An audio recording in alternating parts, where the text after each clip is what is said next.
Hello everyone, welcome to Sneha History Classes. I hope you all are doing well. मेरा नाम है doctor Sneha और आज की इस वीडियो में हम बात करने वाले हैं about the history of Indian music.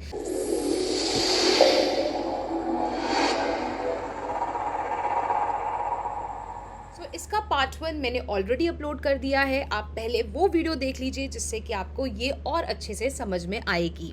तो देखिए, अगर आप मेरे चैनल पे नए हैं so please do not forget to subscribe the channel. तो हमने ऑलरेडी देख लेते हैं किस किस एरिया के ऊपर डिस्कशन कर ली थी और उसके बाद हम आगे बढ़ते हैं। सो हमने इसमें पहले तो समझा था कि हिस्ट्री होती क्या है, क्योंकि अगर आपको इंडियन म्यूज़िक के बारे में समझना है, उसके हिस्ट्री के बारे में समझना है, तो उससे पहले आपको हिस्ट्री के बारे में जानना बहुत ज़रूरी है। सो हमने देखा था कि हिस्ट्री जो है वो कौन कौन सी कैटेगरीज़ में डिवाइडेड है। उसके बाद हमने म्यूज़िक की बात करी थी कि म्यूज़िक है क्या, तो it is a performing art, और आप देखेंगे किस तरीके से इंडियन म्यूज़िक वेस्टर्न म्यूज़िक से काफ़ी अलग है। फिर हमने बात करी थी कि कौन कौन से सोर्सेस हैं जिसके थ्रू हम इंडियन म्यूज़िक के बारे में हमें इंफॉर्मेशन मिलती है। और इसके बाद हमने एंशिएंट पीरियड में म्यूज़िक से रिलेटेड प्रिमिटिव टाइम तक, स्टोन एज तक हमने बात कर ली थी। और आज इस वीडियो में हम बात स्टार्ट करेंगे इंडस वैली सिविलाइजेशन से। सो देखिए, अगर आपको याद होगा तो प्रिमिटिव टाइम में कैसा था, जैसे कि ये मैंने आपको ये इमेज दिखाई थी जिसमें ये कुछ म्यूजिकल इंस्ट्रूमेंट्स हैं जो उस समय के लोग बजाते थे, ये आप देख सकते हैं। ठीक है, सो उस समय पे आप देखेंगे जो म्यूजिक था वो क्रूड था, ठीक है, वो इतना डेवलप्ड नहीं था। पर इंडस वैली सिविलाइजेशन के आते आते आप देखेंगे वो जो प्रिमिटिव म्यूजिक था वो थोड़ा सा आप उसके अंदर डेवलपमेंट देखेंगे, स्लोली एंड ग्रेजुअली वो ग्रो कर रहा है। सो आपको अगर आपने इंडस वैली सिविलाइजेशन के बारे में पढ़ा होगा और अगर आप उसके बारे में और जानना चाहते हैं, सो आपको मेरे चैनल पे पूरा इंडस वैली सिविलाइजेशन के ऊपर बहुत सारी वीडियोस मिल जाएंगी, तो आप चाहें तो वो भी देख सकते हैं। सो देखिए, इंडस वैली सिविलाइजेशन जो थी, it was a highly developed and urban civilization. उस समय के हिसाब से अगर आप देखें, सो ये जो सिविलाइजेशन थी वो बहुत ही ज़्यादा डेवलप्ड थी। अगर आप उनकी टाउन प्लानिंग के बारे में देखें, पढ़ते हैं, अगर आप उनकी सोसाइटी को पढ़ेंगे, अगर आप उनके टाइम पे ड्रेनेज सिस्टम को पढ़ेंगे, ठीक है, और बहुत सारी चीज़ें जब आप देखते हैं तो आपको ये जो समझ में आएगा वो ये आएगा कि काफ़ी जो है एडवांस सिविलाइजेशन थी इंडस वैली सिविलाइजेशन अपने समय के हिसाब से। सो ये लगभग आप देखेंगे 4500 टू 5000 BCE के करीब, मतलब इतनी पुरानी है। और जब हम एक्सकवेशन किया गया तो एक्सकवेशन में जो जो सिटीज़ कवर करी, जैसे कि मोहनजोदारो को एक्सकवेट किया गया, चाहुंदारो, हड़प्पा, और इसके अलावा बहुत सारी जो है इंडस वैली सिविलाइजेशन की साइट्स हमें मिली हैं। और जब उस समय पे एक्सकवेशन करी गई तो हमें बहुत सारे म्यूजिकल इंस्ट्रूमेंट्स उस समय पे मिलते हैं। देखिए, इस समय पे हमारे पास डेफिनेटली स्क्रिप्ट तो है पर हम उसको पढ़ नहीं पाए हैं। सो क्योंकि हम उनको पढ़ नहीं पाए हैं, उसको डिसाइफर नहीं कर पाए हैं, तो हम एग्जैक्टली नहीं कह सकते कि उनका म्यूजिक किस तरीके का था और कितनी एडवांसमेंट थी। बट जो भी म्यूजिकल इंस्ट्रूमेंट्स हमें दिखते हैं उससे आप डेफिनेटली पता लगा सकते हैं कि उनको म्यूजिक के बारे में काफ़ी अच्छी समझ थी। तो जैसे कि आप इन इमेजेस में देख सकते हैं, तो ये जो एक विसल है, ये आप बेसिकली देखेंगे it was like a toy, तो इसका इस्तेमाल किया करते थे। ये आप देखोगे कुछ बांसुरियाँ वहाँ पे मिली है, फ्लूट्स मिली हैं, ठीक है। इसके बाद ये एक म्यूजिकल इंस्ट्रूमेंट है जिसको मृदंग कहते हैं, और ये करताल है। थोड़ा सा इसके बारे में हम और समझते हैं। सो देखिए, एज आई ऑलरेडी मेंशन कि हाईली डेवलप्ड सिविलाइजेशन थी, और यहाँ पे जो लोग थे, अब मेनली देखेंगे जो इंडस वैली सिविलाइजेशन थी वो ट्रेडिंग, उस समय पे ट्रेडिंग सोसाइटी थी, ठीक है। सो बहुत सारे मर्चेंट्स रहते थे और वो मर्चेंट्स जो है वो दूर दूर के एरियाज़ के साथ जो है ट्रेड किया करते थे। सो आप देखेंगे कि ये लोग जो हैं उस समय की जो पैरेलल सिविलाइजेशन थी, जैसे इजिप्ट के साथ, ग्रीस के साथ, मेसोपोटामिया के साथ ये लोग ट्रेड किया करते थे, और इसके अलावा और भी फॉरेन कंट्रीज़ के साथ जो है ये लोग ट्रेड एंड कॉमर्स में इन्वॉल्व थे। और आप देखेंगे कि जो खाइबर और बोलान पासेस थे, एक तो शिप के थ्रू आप देखोगे जो है वो जो है ट्रेडिंग करते थे, और जो खाइबर बोलान पासेस है उसके थ्रू जो है वो इंडिया से आना जाना करते थे, बाहर जाना। और सेंट्रल एशियन कंट्रीज़ के साथ भी इस तरीके से उनके जो है ट्रेडिंग रिलेशंस थे, तो मिडल ईस्टर्न कंट्रीज़ के साथ। सो आप देखेंगे कि बहुत सारे जो आर्कियोलॉजिस्ट हुए हैं, जो हिस्टोरियंस हुए हैं, वो खैर काफ़ी डिटेल में इंडस वैली सिविलाइजेशन की बात करते हैं, पर यहाँ पे हमारा मेन फोकस होगा म्यूज़िक से रिलेटेड। तो हमें जो भी रेमिनेंट्स मिले हैं या जो भी आर्टिफैक्ट्स हमें मिले हैं, उससे हमें इनके इस समय की जो है म्यूज़िक के बारे में पता लगता है। तो हमें इस समय पे मेनली हम यहाँ पे फोकस वही करेंगे कि कौन कौन से म्यूज़िकल इंस्ट्रूमेंट्स मिले हैं। सो आपने अगर मोहनजोदारो एक मूवी आई थी, अगर आपको वो याद होगी, अगर आपने वो मूवी देखी होगी जिसमें ऋतिक रोशन थे एज एन एक्टर, तो आप देखेंगे उसमें भी काफ़ी अच्छे से जो है हिस्ट्री को पोर्ट्रे किया गया है और हिस्टोरिकल फैक्ट्स को काफ़ी इंटैक्ट रखा है, कोशिश करी है इंटैक्ट रखने की। तो उसमें आप देखोगे कि उस मूवी में भी दिखाया गया है कि एक तो कॉपर सिविलाइजेशन थी, चलकोलोथिक एज था, तो कॉपर एलिमेंट्स का इस्तेमाल किया करते थे, कॉपर मेटल का इस्तेमाल होता था। और उसके बाद आप देखोगे मृदंग का इस्तेमाल, जैसा कि आपको ये इमेज में दिख रहा है, तो गाने सॉन्ग्स जो उस समय उस मूवी में प्ले हो रहे हैं उसमें भी मृदंग का इस्तेमाल किया गया है। तो ठीक है, तो हमें जो मॉडर्न मृदंग है, तो उस समय पे जो सील्स मिली हैं उसके थ्रू हमें दिखता है, उस सील से ये पता लगता है कि वो लोग मृदंग का इस्तेमाल करते थे। और हमें एक ड्रम का मेंशन भी मिलता है कि जो ड्रम है लोगों ने जैसे गले से, आप ये भी देख सकते हैं कि मृदंग या ड्रम इस तरीके से गले के में लटकाया होता था और उसको वो बीट किया करते थे। और इसके साथ साथ हमें वीणा का मतलब एक जो वीणा है उसका क्रूड फॉर्म, मतलब उस समय इतना डेवलप तो नहीं था, बट उसका क्रूड फॉर्म हमें देखने को मिलता है। और जो कास्टनेट या करताल जिसको कहते हैं, खैर ये तो अभी मॉडर्न फॉर्म है, पर उस समय पे इतना डेवलप नहीं था, पर इसका भी हमें जो है आर्टिफैक्ट्स में, सील्स में, उसके थ्रू हमें आर्कियोलॉजिकल एविडेंसेस जो मिले हैं उससे ये म्यूजिकल इंस्ट्रूमेंट्स के बारे में हमें मालूम चलता है। ठीक है, सो ये तो हो गई इंडस वैली सिविलाइजेशन की बात। अब हम थोड़ा सा डिस्कस करते हैं ओरिजिन ऑफ म्यूजिक के बारे में, कि जो म्यूजिक की शुरुआत है वो कहाँ से हुई है और कैसे हुई है। तो देखिए, जो डेवलपमेंट ऑफ म्यूजिक है उसको हम 3 फेसेस में डिवाइड कर सकते हैं कि शुरुआत कैसे हुई थी। वैसे भी आपने प्रिमिटिव टाइम भी देख लिया है, सो प्रिमिटिव टाइम से थोड़ा सा आपको आइडिया मिल जाएगा कि देखिए शुरुआत जो है स्पीच से होती है, लोग बोलना शुरू करते हैं, फिर स्पीच से वो म्यूजिक या रेसिटेशन की तरफ आता है। ठीक है, और उसके बाद जो है रेसिटेशन के बाद या म्यूजिक के बाद आप आता है गाने की तरफ, जिसमें आप म्यूजिक प्रॉपर म्यूजिक देखेंगे, जिसमें ट्यून्स होंगी, स्वर होगा, ताल होगा। ठीक है, ये सारी चीज़ें जो है ये 3 फेजेस है जिसमें म्यूजिक को डेवलप किया गया है। पर अगर हम इंडियन म्यूजिक की बात करें तो यहाँ पे जो इंडियन लिटरेचर हमें मिलती है, ठीक है, जैसे कि हमें वैदिक लिटरेचर के थ्रू या एपिक या क्लासिकल लिटरेचर्स के थ्रू हमें ये पता लगता है कि जो म्यूजिक है उसका वो ओरिजिनेट होता है कहाँ से। सो music originated from the sound, जिसको नाद कहा जाता है। वेरी वेरी इंपॉर्टेंट, नाद। ठीक है, सो नाद क्या है? It is a product of the ether, आकाश। मतलब एक तरीके से अगर आप स्पिरिचुअल सेंस में देखें तो ये जो है परमात्मा की आवाज़ है। ठीक है, सो ये जो यूनिवर्स का जो साउंड है उसको ही नाद कहते हैं। सो पहली बार जब वो साउंड सुना गया, जिसने भी सुना, और वहाँ से बोलते हैं कि जो म्यूज़िक है उसकी शुरुआत हुई थी। सो ठीक है, सो ये अब इसको थोड़ा सा नाद को हम और समझेंगे और डिटेल में मैं आपको बताती हूँ कि नाद होता क्या है। ठीक है, सो आप देखेंगे बड़ी different kind of philosophical concepts है रिलेटेड टू द ओरिजिन और theories which is related to the musical sound, that is नाद।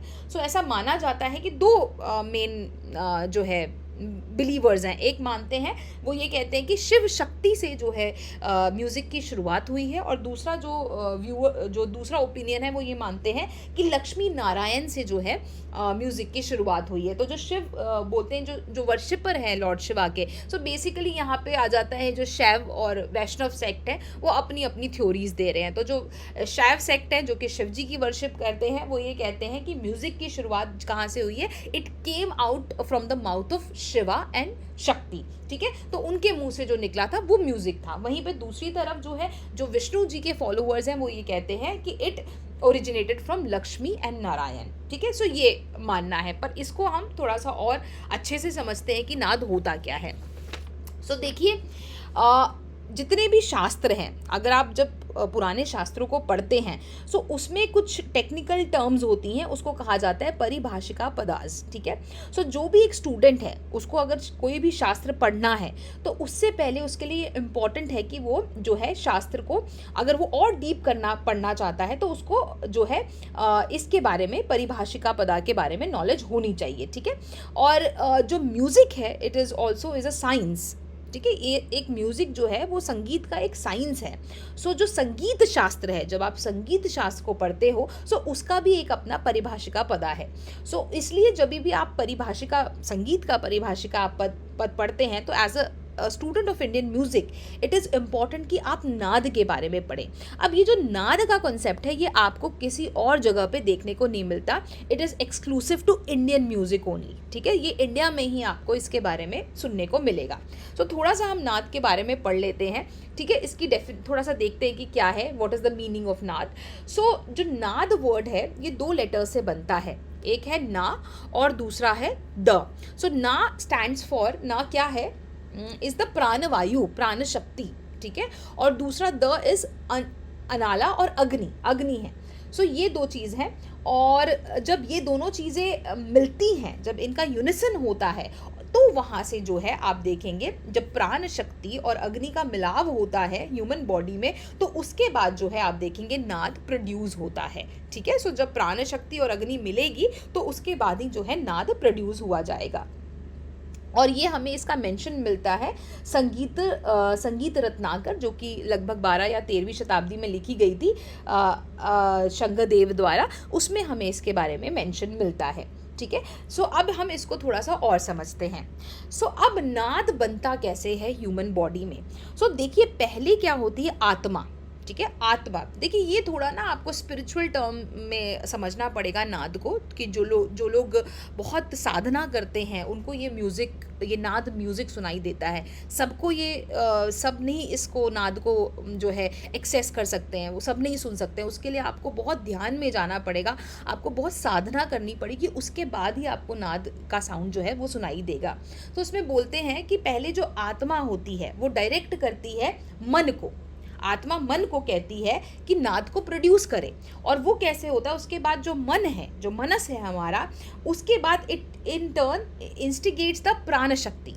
सो जब आत्मा ने डायरेक्ट किया मन को कि आप नाद को प्रोड्यूस करें तो मन ने क्या किया, उसने प्राण शक्ति को बोला, उसने उसको इंस्टिगेट किया और फिर जो है प्राण शक्ति ने इंटरैक्ट किया अग्नि के साथ और उसके बाद जो है नाद प्रोड्यूस होता है। तो इस तरीके से नाद जो है प्रोड्यूस किया जाता है, ठीक है। सो आप देखेंगे ये जो नाद का साउंड है, जो ये नाद है ये ट्रैवल करता है कहाँ से, ह्यूमन बॉडी में ट्रैवल करता है। तो आप देखेंगे ये नाभि से होते हुए, हृदय से होते हुए, कंठ से, फिर जो आपका सहस्रार चक्र है उसके ऊपर से फिर चला जाता है। तो इस तरीके से ये ट्रैवल करता है नाद। और जब नाद उत्पन्न होता है, ठीक है, सो जब ये ट्रैवल के थ्रू जब ये पाथ होता है तो उसके बाद ये एक्सप्रेस किया जाता है। और जब ये होता है, नाद प्रोड्यूस होता है, तो उसके बाद ही आप कहते हैं नाद के बाद ही स्वराज जो है, स्वर की उत्पत्ति हुई थी। तो शुरुआती ओरिजिन है नाद से और उसके बाद वहीं से जो है स्वर आए हैं, ठीक है। तो थोड़ा सा इसको हम और समझते हैं। नाद जो है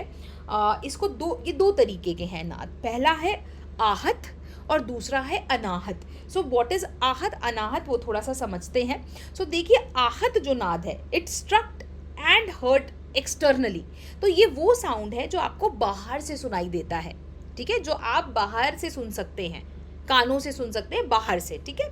जैसे कि आप देख ले ह्यूमन वॉइस, जैसे कि अभी मैं बोल रही हूँ तो आप ये जो भी मैं बोल रही हूँ वो आप सुन रहे हो, तो ये एक्सटर्नल साउंड है। सो इट इज़ आहत नाद।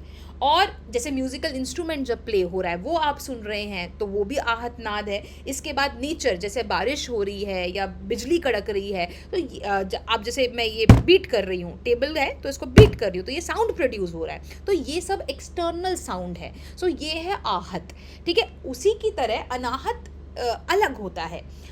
आहत नाद जो है आप बाहर से सुनते हैं और अनाहत नाद जो है वो आप इंटरनली सुनते हैं, ठीक है, आप अंदर उसको सुनेंगे, ठीक है। और जो ये है it is internal, unstruck, non vibratory and mystical, ठीक है। सो इसमें आप देखेंगे इट इज़ नॉट वाइब्रेटरी, क्योंकि बाहर में तो आपको कहीं ना कहीं वाइब्रेशंस एनर्जी सुनेंगी, अंदर के साउंड वो बहुत पीसफुल होता है और इट इज़ मिस्टिकल। और ये उन्हीं लोगों को सुना जाता है जो कि, जैसा कि मैंने शुरू में बताया, जो कि बहुत टाइम से जो लोग साधना कर रहे हैं, जो योगी है, ठीक है, जिनके पास योगिक इंसाइट्स है, who have great spiritual insights, वो ही अनाहत नाद को एक्सपीरियंस कर सकते हैं। इसका मैं एग्जाम्पल आपको देती हूँ आहत नाद का, ठीक है। अगर आप लोग योगा करते हैं या आपने कभी भी लाइफ में किया होगा तो आपने प्राणायाम सुने होंगे, ठीक है। सो पहले तो मैं आहत बताती हूँ। तो आपको पता है ओम, जो ओम है वो बोला जाता है कि यूनिवर्स की भाषा है, ठीक है, यूनिवर्स की लैंग्वेज है। सो अगर आप उसको एक्सटर्नली चैंट कर रहे हैं, फॉर एग्जांपल मैं आपको ओम चैंट करके बताती हूँ। ओम,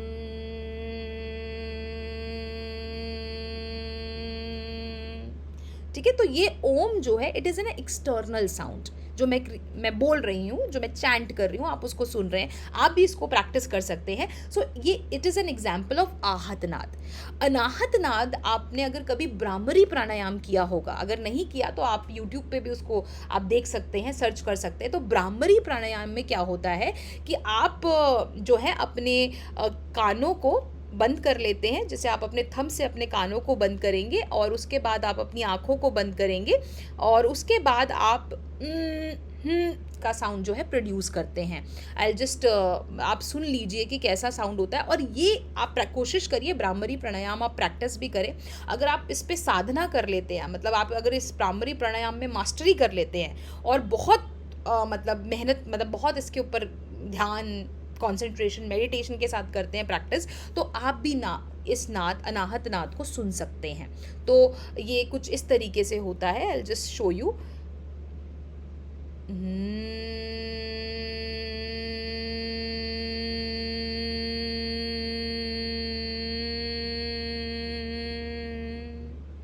तो ये जो साउंड है, ये आप जब अपने कानों को बंद करते हैं, ठीक है, तो आपको ये इंटरनली सुनाई देगा और आप उसको कॉन्सेंट्रेट कर पाएंगे। तो it is an example of Bhramari pranayama is a example of Anahata nada. देखिए ये जो इन्फॉर्मेशन मैं आप लोगों से शेयर कर रही हूँ, ये मैंने किताबों से पढ़ के निकाली है और इसके बाद मैंने बहुत सारे लेक्चर्स देखे हैं और मैं ऐसे लोगों से मिली हूँ जो कि योगा में ट्रेंड हैं। सो उनसे ही जो भी मेरी अंडरस्टैंडिंग हुई, उन्हीं को यूज़ करके मैं आपको बता रही हूँ। हो सकता है ये इन्फॉर्मेशन आप लोग सहमत हो, ना सहमत हो, बट ये मेरी बेस्ट अंडरस्टैंडिंग थी जो मैं आपके साथ शेयर कर रही हूँ, ठीक है। अब हम थोड़ा सा चक्रास के बारे में पढ़ते हैं। जैसे कि हमने बोला नाद कैसे प्रोड्यूस होता है। नाद जो है आप देखेंगे आपके, जैसे कि यहाँ पे बताया गया है कि नाभि से होते हुए, ठीक है, उसके बाद नाभि से होते हुए आपके हृदय पे आके, कंठ से आकर फिर वो आपके सहस्रार चक्र से जाता है। तो इस तरीके से ये ट्रैवल करता है नाद। सो ये एक एग्जाम्पल है। चक्रास के बारे में आई एम श्योर आपने पढ़ा होगा और बहुत सारी, आपको तो खैर बहुत सारी वीडियोस मिल जाएंगी चक्रास के ऊपर, बट जो भी मेरी अंडरस्टैंडिंग है मैं उससे आपको थोड़ा सा एक्सप्लेन करने की कोशिश करती हूँ कि चक्रास होते क्या है। सो ऐसा माना जाता है कि हमारी बॉडी में 7 चक्रास हैं, ठीक है। सो सबसे जो नीचे बेसिक चक्रा है उसको बोलते हैं मूलाधार चक्र, रूट चक्र, ठीक है। उसके ऊपर आता है स्वादिष्टान चक्र, जो आप यहाँ पे ये जो देख रहे हैं ना, ये सबसे नीचे वाला है। Just let me just show you, ये वाला, ठीक है। सो ये है मूलाधार चक्र, उसके ऊपर ये आता है स्वादिष्टान चक्र, उसके बाद ये है मणिपुरा चक्र, फिर ये है अनाहत चक्र, ये है विशुद्धि चक्र, ठीक है, ये है अजन चक्र और ये है सहस्रार चक्र, ठीक है। तो थोड़ा सा हम इसके बारे में मैं आपको बताती हूँ। जो मूलाधार चक्र है आपका, जिसको हम इंग्लिश में कहते हैं रूट चक्र, सो ये आप देखेंगे आपके एनस के पास होता है ये चक्र। सो ये अर्थ के साथ कनेक्टेड है। तो ऐसा भी बोला जाता है स्पिरिचुअलिटी में कि अगर आप अपने रूट चक्रा को स्ट्रॉन्ग कर लो, ठीक है, उसको अगर आपने स्ट्रॉन्ग कर दिया, ठीक है, और वो आपका ओपन हो गया, तो आपकी लाइफ से काफ़ी प्रॉब्लम्स ख़त्म हो जाएंगी और आपके शरीर से बीमारियां भी ख़त्म हो जाएगी। सो ये सब आप देखेंगे साइंटिफिक है और अगर आप इसको प्रैक्टिस करेंगे, और ऑब्वियसली आई वुड रेकमेंड कि आप किसी गुरु के अंडर, मतलब ऐसे किसी इंसान के अंदर ही जाके प्रैक्टिस करिए, उनसे ही समझिए जिनको इसके बारे में बहुत अच्छी नॉलेज है, ठीक है, और जो इसको प्रैक्टिस करते आए हैं। आप खुद से मैं नहीं रेकमेंड करूँगी कि आप खुद बैठ के ये चीज़ करने लग जाएं, क्योंकि एनर्जी एनर्जीज़ आती हैं और उसके बाद आपको समझ में नहीं आएगा उसको कैसे संभालना है। तो उसके लिए इट इज़ इम्पॉर्टेंट कि आपके पास एक गुरु होना चाहिए, आप किसी के अंडर जो है वहाँ पे जाके इसको सीखिए। बट जो भी मेरी नॉलेज है उसमें मैं आपको थोड़ा सा बताती हूँ। सो मूलाधार जो चक्र है, वैसे बोला जाता है it is red in colour. So इसका मूल मंत्र जो होता है, बीज मंत्र, वो लम होता है। सो अगर आप बार बार लम लम प्रैक्टिस करेंगे, बोलेंगे, ठीक है, सो आप देखेंगे आपका मूलाधार चक्र जो है वो धीरे धीरे ओपन होने लग जाएगा और उससे आपकी लाइफ में जो है काफ़ी सारी प्रॉब्लम सॉल्व हो जाएंगी, ठीक है। ऊपर बढ़ते हैं हम स्वादिष्टान चक्र की ओर। तो जो स्वादिष्टान चक्र होता है, तो आप देखेंगे आपका जो नाभि है उससे 2 उंगल नीचे की तरफ, ठीक है, आप अपनी फिंगर्स रख सकते हैं, उसके 2 उंगल नीचे आपका स्वादिष्टान चक्र, जिसको सेक्रल चक्र भी बोला जाता है, ठीक है। इसका कलर ये ऑरेंज कलर में होता है और ये जो है इसका बीज मंत्र होता है वम। तो अगर आप इसको अगेन बार बार करेंगे तो जैसा कि इस इमेज में भी दिखाया हुआ है कि जो लम है, अगर आपका ये ओपन होता है तो बेसिक ट्रस्ट आपको आएगा और यहाँ पे आप देखेंगे सेक्सुअलिटी से रिलेटेड है और क्रिएटिविटी से रिलेटेड है आपका स्वादिष्टान चक्र, ठीक है। उसके बाद आते हैं ऊपर, जिसको हम कहते हैं मणिपुरा चक्र। तो इसको ऑलमोस्ट ये कहते हैं येलो कलर में होता है, बट जैसा कि अग्नि का रंग होता है वैसा येलो कलर ये होता है। और ये जो है इसको इंग्लिश में हम कहते हैं सोलर प्लेक्सिस चक्रा। सो ये जो चक्रा है इसका बीज मंत्र होता है रम। तो and it is the chakra of wisdom and power, ठीक है। सो इससे रिलेटेड होता है। तो जब आप रम बार बार चैंट करते हैं तो उसमें आपको मणिपुरा चक्र को ओपन होने में हेल्प मिलती है।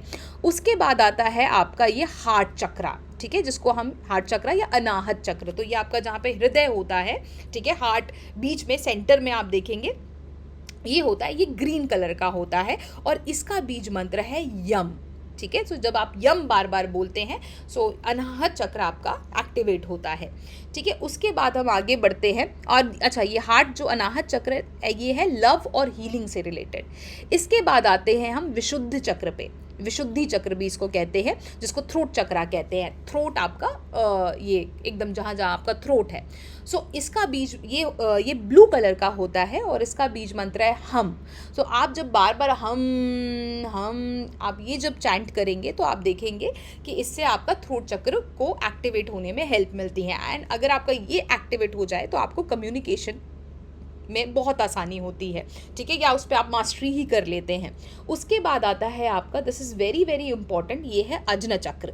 सो आपकी जिसको हम थर्ड आई कहते हैं, ठीक है, जो आपके आईब्रोज के बीच में जो पॉइंट है दैट इज़ अजन चक्र या इसको थर्ड आई चक्र कहते हैं। और ये आप देखेंगे it is in violet colour, ठीक है। और ये जो चक्र है इट इज़ वेरी पावरफुल, ठीक है।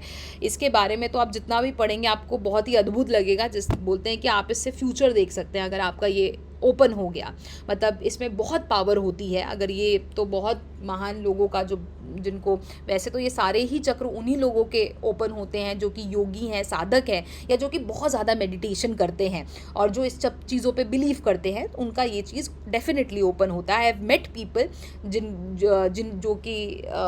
जिनके ये चक्रास ओपन हो चुके हैं and these people have immense power, ठीक है। बहुत आपको उनको सीखने को मिलेगा। तो ये है अच्छा चलो, अजन चक्र का जो मंत्र है, बीज मंत्र है, उसको कहते हैं अम, ठीक है। सो ये जब आपका होता है तो आपको अवेयरनेस होती है, आप सब कुछ समझ सकते हैं, आगे पीछे का सब जान सकते हैं, ठीक है। और उसके बाद आता है आपका, ये बोला जाता है वैसे जो आपका टॉप ऑफ द हेड है, ठीक है, वहाँ, या इवन कई लोग तो ऐसा बोलते हैं कि आपके हेड से ऊपर होता है ये जो 7th चक्र है, जिसको हम कहते हैं सहस्रार चक्र या क्राउन चक्र कहते हैं, ठीक है। सो ये अच्छा, ये अजना चक्र इंडिगो कलर का होता है एंड सहस्रार चक्र जो है वो वॉयलेट कलर का होता है और इसका बीज मंत्र है ओम, ठीक है, ओम। और ये आपका जब ओपन हो जाता है फिर तो आप आपको तो मतलब अलग ही लेवल की आप दूसरी दुनिया में पहुंच जाते हो। आप अपनी बॉडी को छोड़ के आप दूसरी दुनिया में ट्रैवल कर सकते हो। सो ये स्पिरिचुअलिटी के लिए है ये चक्रा। सो आप देखते हैं म्यूज़िक इज़ ऑल्सो मेडिटेशन। सो जो लोग ग्रेट म्यूजिशियंस हुए हैं उन्होंने इसके ऊपर काफ़ी काम किया है, इन चक्रास के ऊपर। और वो म्यूजिशियन जो हैं वो बिल्कुल योगी हैं, साधक हैं, और तभी वो ये नाद साउंड सुन पाए हैं और इस तरीके का म्यूज़िक प्रोड्यूस कर पाए हैं। थोड़ा सा मैं अब आपको नाद योग के बारे में बताती हूँ। ये जो वैदिक वाला है ये हम नेक्स्ट वीडियो में करेंगे। अभी हम नाद तक फोकस करते हैं। देखिए नाद योग क्या होता है।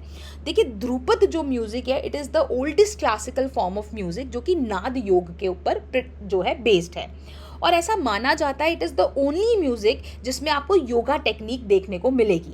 तो इसमें आप 3 चीज़ें देखेंगे, एक तो है तंत्र, दूसरा है मंत्र और तीसरा है यंत्र। तंत्र क्या है? तंत्र आपकी बॉडी है जिसके इस्तेमाल से आप म्यूजिक को प्रोड्यूस कर रहे हैं।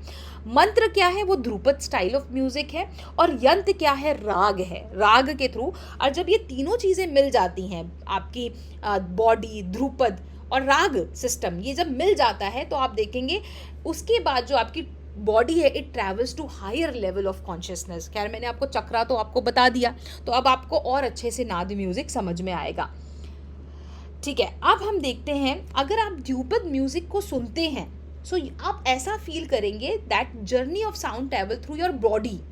जब आप ध्रुपद म्यूजिक सुन रहे हैं तो आपको ऐसा लगेगा वो ट्रैवल कर रहा है वो साउंड आपके बॉडी में। कहाँ से? मूलाधार चक्र से लेकर सहस्रार चक्र तक। तो जैसे मैंने आपको दिखाया ये आपका मूलाधार है, यहाँ से लेकर आप देखेंगे सहस्रार चक्र तक वो ट्रैवल करता है। और जो प्राणवायु है आपकी, that travels in the form of music. जो आप सांस ले रहे हैं ये आपकी प्राणवायु है, ठीक है।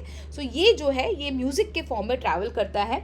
और अगर आप इसको if you use your voice in a proper way, मतलब आप संगीत में जब आप साधना कर रहे हैं, संगीत सीख रहे हैं, आप जब उस पर पूरा ध्यान लगा लेते हैं, अगर आप उस वॉइस के, उस म्यूजिक के ऊपर ध्यान रखें तो उससे आपके सारे चक्रास ओपन हो जाते हैं, ठीक है। सो जो ध्रुपद म्यूजिक है और ये जो राग म्यूजिक है, it is a form of meditation. तभी हम स्पिरिचुअलिटी की बात करते हैं, ठीक है। सो आपको ये जो मेडिटेशन है एज सच आपको और वेस्टर्न फिलोसफी में आपको नहीं देखने को मिलेगा, इसीलिए हम कह रहे it is exclusive to Indian music only, क्योंकि मेडिटेशन का कंसेप्ट, स्पिरिचुअलिटी का कंसेप्ट जो है आपको इंडिया में काफ़ी देखने को मिलता है, और वहीं से जो है आप कहते हैं कि म्यूज़िक की शुरुआत हुई है। सो ये जो तो ये मेडिटेशन है, और ये जो मेडिटेशन है ये it is in the form of music. तो ध्रुपद एक मेडिटेशन का फॉर्म है और यही जो मेडिटेशन है वही म्यूजिक है, ठीक है।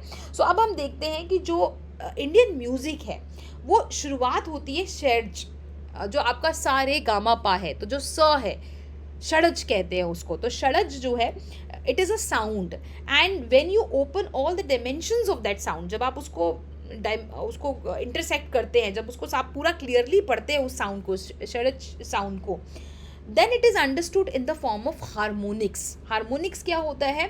जैसे कि म्यूजिकल टोन्स हैं या साउंड वेव्स हैं, उसमें आप उसको समझते हैं म्यूजिक के कॉन्टेक्स्ट में। एंड इसको आप कंपेयर कर सकते हैं एक लोटस की तरह, ठीक है, कि जब आप जो आपका षड्ज साउंड है जब आप उसको खोलते हैं तो it is like lotus only, कि जैसे कि आप जब कमल का फूल खिलता है तो कैसे उसकी पेटल्स धीरे धीरे ओपन होने लग जाती है, और जब उसकी सारी पेटल्स खुल जाती है तो वो ब्लॉसम करता है, उसकी खुशबू जो है हर जगह फैल जाती है। उसी तरीके से सिमिलर है षड्ज साउंड। एंड इस जो षड्ज साउंड है इसमें 2 वर्ड में है, शद और अज, शद और अज। तो आप देखते हैं, और इसी साउंड से आप जो देखेंगे सारे जितने भी नोट्स हैं आगे, ठीक है, वो सारे षड्ज साउंड से ही, स से ही निकले हैं। और इसी वजह से जो षड्ज साउंड है इसको नाद ब्रह्म भी कहा जाता है। और जो स्वामी हरिदास हैं, आप देखेंगे जो हमारे इंडियन म्यूजिशियंस हुए हैं, ठीक है, वो जैसे कि स्वामी हरिदास हैं और सूरदास हैं, ये तो भक्ति सेंट्स थे, ठीक है। आप देखेंगे ये सब ध्रुपद सिंगर्स थे। और जो स्वामी हरिदास हैं और जो तानसेन हैं, देवर नाद योगी, ठीक है, वो नाद योगा का प्रैक्टिस करते थे, और देवर साधक, देवर योगीज, तभी वो लोग इतना ब्यूटीफुल साउंड जो है प्रोड्यूस कर पाए।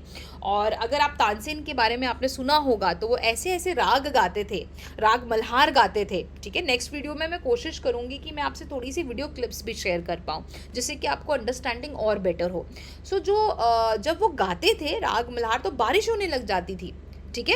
सो अग्नि, ऐसा दीपक राग था तो अग्नि प्रोड्यूस हो जाती थी। तो ये हमें बिल्कुल इसका रेफरेंस हमें मिलता है, ठीक है, और किताबों में लिखा हुआ है, ये आपको बहुत सारी वीडियोस भी आप देखेंगे उसमें भी आपको इसका रेफरेंस मिल जाएगा, ठीक है। सो इसका ये क्या दिखाता है कि ये लोग देवर साधक, देवर योगीज, ठीक है, उनको ये स्पिरिचुअल इंसाइट्स थी, तभी वो इस तरीके का म्यूजिक वो नेचर के साथ डायरेक्टली कनेक्ट करते थे, और इसी वजह से बारिश होने लग जाती थी या इस तरीके की चीज़ें होती थी। और ये आपको इसके नाद योग के बारे में, ध्रुपद म्यूज़िक के बारे में, ठीक है, ये आपको पूरा मेडिटेशन के बारे में, सो ये सब आपको जो हमारे एंशिएंट टेक्स्ट है उसमें आपको बिल्कुल बाकायदा अच्छे से ये इन्फॉर्मेशन आपको मिलती है। और उसमें यही बताते हैं कि जो नाद योग है, it is the simplest and fastest way of meditation and it is the purest form of meditation. कि आपको कुछ नहीं करना है, आपने बस उस म्यूज़िक पे कॉन्सेंट्रेट करना है और आप जो है आप मोक्ष भी आप प्राप्त कर सकते हैं, क्योंकि अल्टीमेट एम तो क्या है लाइफ का, मोक्ष को प्राप्त करना ही है, ठीक है। अब जैसे ही आपका सहस्रार चक्र खुलता है तो आप यूनिवर्स के साथ कनेक्ट हो जाते हैं, ठीक है। सो इस तरीके से नाद योग उसमें हेल्प कर रहा है। सो खैर आज की वीडियो में हम इतना ही करेंगे। नेक्स्ट वीडियो में हम शुरुआत करेंगे वैदिक टाइम से, कि कैसे ऋग्वेद से जो है म्यूज़िक की शुरुआत होती है। सो आई होप आपको वीडियो पसंद आई होगी, और काफ़ी मैंने इसके ऊपर खैर रिसर्च करी है और जो भी मैं बेस्ट दे पाई वो मैंने कोशिश करी है। तो आप प्लीज़ कमेंट सेक्शन में मुझे बताइए कि आपको वीडियो कैसी लगी, और इसमें हमने थोड़ा सा स्पिरिचुअल एंगल भी हम लेकर आए हैं, तो उसके बारे में भी बताइएगा कि आपको वो चीज़ कैसी लगी। और अगर आपके कोई सवाल है तो वो भी अगेन कमेंट सेक्शन में बताइए, और आप ये भी बताइए कि कौन से ऐसे टॉपिक्स हैं जिनके ऊपर मैं वीडियोज़ बना सकती हूँ। तो थैंक यू सो मच। अगर आपको वीडियो पसंद आई है so please do not forget to subscribe the channel. I will see you in the next video. Till then take care, stay safe.